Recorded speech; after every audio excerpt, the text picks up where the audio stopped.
Good morning बच्चों। देखो, relative velocity क्या है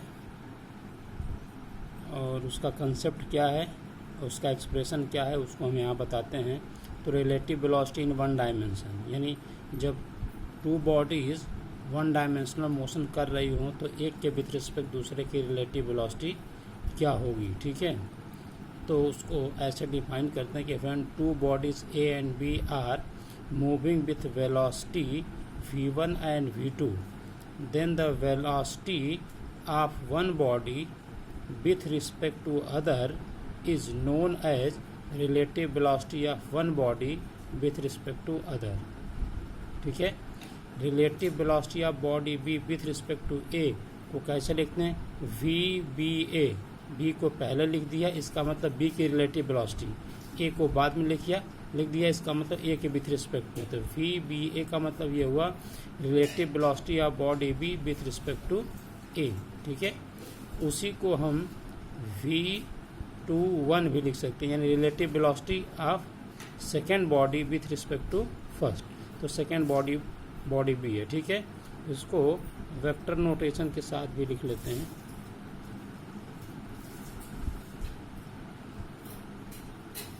ठीक है, तो ये क्या हो जाएगा? Vector v2 minus vector v1।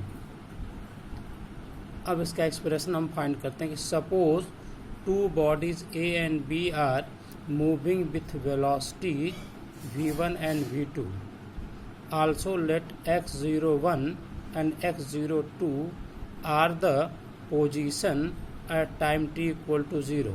यानी कि टाइम t इक्वल टू 0 पर बॉडी ए का जो पोजीशन है वो x01 है और बॉडी बी का x02 है। ठीक है, and also let x1 and x2 are position of two bodies after time t। Then you can understand this by the figure. Suppose body A start motion from position P while body B start motion from position Q। ठीक है, और time of measurement 0 हम ले रहे हैं यहाँ पे time of measurement 0 ले रहे हैं। ठीक है, तो जब t इक्वल टू 0 है तो उस समय जब बॉडी पोजीशन P पे पहुँच रही तो इनिशियल से वो कितना डिस्टेंस ट्रैवल कर चुकी है? x01, जबकि बॉडी भी x02। तो x01 इसका इनिशियल पोजीशन है बॉडी ए का, x02 इसका फाइनल इनिशियल पोजीशन है बॉडी बी का। ठीक है, बॉडी ए v1 वेलोसिटी से मूव कर रही है, बॉडी बी v2 वेलोसिटी से मूव कर रही है। ठीक है, t टाइम के बाद बॉडी ए जो है वो पोजीशन p2 पर पहुंच जा रही है, तो इसकी जो वेलोसिटी है वो v1 है। तो v1 वेलोसिटी चलते हुए t टाइम में P2 पे पहुंच रही, तो P1 से P2 की डिस्टेंस कितना हो जाएगी? v1t। इसी तरीके से बॉडी B जो है T टाइम में Q1 से Q2 पर पहुंच जा रही है, तो Q1 से Q2 की डिस्टेंस कितना हो जाएगा? v2t। ठीक है, अब साथ ही साथ ये मान लिया गया कि T टाइम पर बॉडी A का जो फाइनल पोजीशन है वो x1 है, तो वेक्टर x1 कर लिया। बॉडी B का जो है वेक्टर x2। तो x1 कहाँ से है? P से P2 तक। x2 कहाँ से है? Q से Q2 तक। ठीक है, तो अब देखो बॉडी A के लिए हम क्या लिख सकते हैं? जो फाइनल पोजीशन वेक्टर x1 है, तो वेक्टर x1 यहाँ से यहाँ तक है, तो इसको हम लिख सकते हैं ये P से P1 प्लस P1 से P2। तो vector x1 equal to vector x01 plus vector v1t। इसी तरीके से वेक्टर x2 इक्वल टू लिख सकते हैं वेक्टर x02 प्लस v2t। इसको इक्वेशन सेकेंड कर देते हैं। ठीक है, x2 माइनस x1 कर दें तो x02 minus x01 plus v2 minus v1 into T हो जाएगा।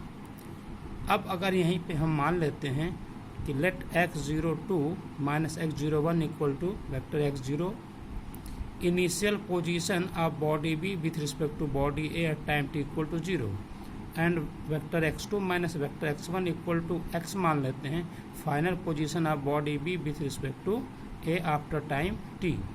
ठीक, then from equation 3 vector x equal to vector x0 plus vector v2 minus v1 into T. तो vector x minus x not equal to vector v2 minus v1 out of bracket t। ठीक है, so vector v2 minus v1 equal to x minus x nought by T. तो this is the expression of relative velocity of body v with respect to a, which is equal to the rate of change of position of body b with respect to body a।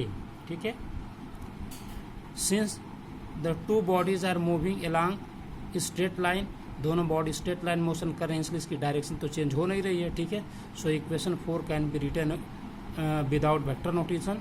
तो v2 minus v1 equal to x minus x not upon t, this is equation 5। ठीक है, अब यहीं पर इसकी special cases, if v2 equal to v1, मतलब दोनों body जो है वो सेम वेलोसिटी से मोशन कर रही हों एक ही डायरेक्शन में, तो v2 माइनस v1 जीरो हो जाएगा। तो इक्वेशन 5 में रख दे तो x minus x not equal to zero हो जाएगा या x equal to x not हो जाएगा। इसका मतलब ये हुआ कि means initial separation between two bodies are equal to the final separation. ठीक है, तो दोनों बॉडी के लिए पोजीशन टाइम ग्राफ प्लॉट करेंगे तो ये पैरेलल लाइन के रूप में मिलेंगे जिनका स्लोप सेम होगा। ठीक है, second, if v2 is greater than v1 then v2 minus v1 positive होगा, तो x माइनस एक्स नॉट भी पॉजिटिव होगा। इसका मतलब ये हुआ, पॉजिटिव होने का मतलब ये हुआ कि टाइम के साथ साथ दोनों बॉडी के बीच की जो डिस्टेंस है वो बढ़ती चली जाएगी। ठीक है, तो जब इनके लिए पोजीशन टाइम ग्राफ प्लॉट करेंगे तो वो आउटवर्ड साइड में जो इनके बीच सेपरेशन बढ़ता जानी है ओपन होता चला जाएगा। ठीक है,